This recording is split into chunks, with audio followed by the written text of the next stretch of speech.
Taste the Daily. Madurai மாவட்டம் அலங்காநல்லூரில் நடைபெற்ற மருத்துவ முகாமிற்கு திமுக அமைச்சர் மூர்த்தி தாமதமாக வந்ததால் பொதுமக்கள் 4 மணி நேரம் காத்திருக்க வேண்டிய அவலநிலை ஏற்பட்டது. முகாம் காலை 9 மணிக்கு தொடங்கப்படும் என அறிவிக்கப்பட்டதை நம்பி ஏராளமான பொதுமக்கள் காலை முதலே காத்திருந்த நிலையில் திறனற்ற திமுக அமைச்சர் மூர்த்தி மதியம் 1 மணி வரை வராததால் பொதுமக்கள் கடும் அவதியடைந்தனர்.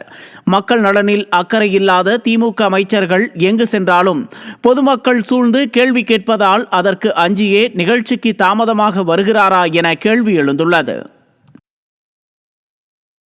கடலூர் மாவட்டம் சேத்தியாத்தோப்பு பகுதியில் சாக்கடை கால்வாயில் தேங்கியுள்ள குப்பைகள், மணல் மேடுகளை அகற்ற பேரூராட்சி நிர்வாகம் நடவடிக்கை எடுக்க வேண்டும் என பொதுமக்கள் வலியுறுத்தியுள்ளனர். கழிவுநீர் கால்வாயில் பிளாஸ்டிக் பைகள், பாட்டில்கள், குப்பைகள் துர்நாற்றம் வீசுவதுடன் கொசுக்கள் அதிக அளவில் உற்பத்தியாவதாக அப்பகுதி மக்கள் வேதனை தெரிவித்தனர். பலமுறை புகார் அளித்தும் பேரூராட்சி நிர்வாகம் சாக்கடை கால்வாயை தூர்வார நடவடிக்கை எடுக்கவில்லை என்றும் பொதுமக்கள் குற்றம் சாட்டியுள்ளனர். சென்னை கண்ணகி நகரில் மின்சாரம் தாக்கி தூய்மை பணியாளர் உயிரிழப்பிற்கு மாநகராட்சியின் அலட்சியமே காரணம் என உழைப்போர் உரிமை இயக்கம் குற்றம் சாட்டியுள்ளது. இது தொடர்பாக வீடியோ வெளியிட்டுள்ள அவ்வியக்கத்தின் பொருளாளர் மோகன், உயிரிழந்த தூய்மை பணியாளரின் குடும்பத்தில் ஒருவருக்கு அரசு வேலை வழங்க வேண்டும் எனவும் வலியுறுத்தினர்.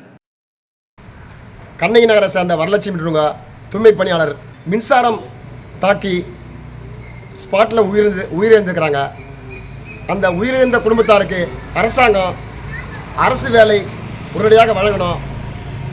இது மாநகராட்சியின் ஒப்பந்ததாரனுடைய குற்றமய அலட்சியத்தால் இந்த விபத்து நடந்திருக்குது. சென்னையை அடுத்த தாம்பரத்தில் அமைக்கப்படும் குடிநீர் குழாய் தரமற்ற முறையில் அமைக்கப்படுவதாக பொதுமக்கள் குற்றம் சாட்டியுள்ளனர்.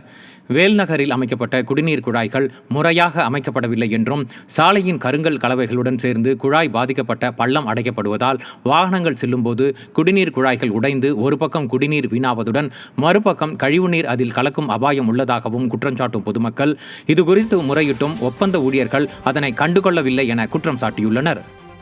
கிட்டத்தட்ட 250 300 வீடுகள் இருக்கு.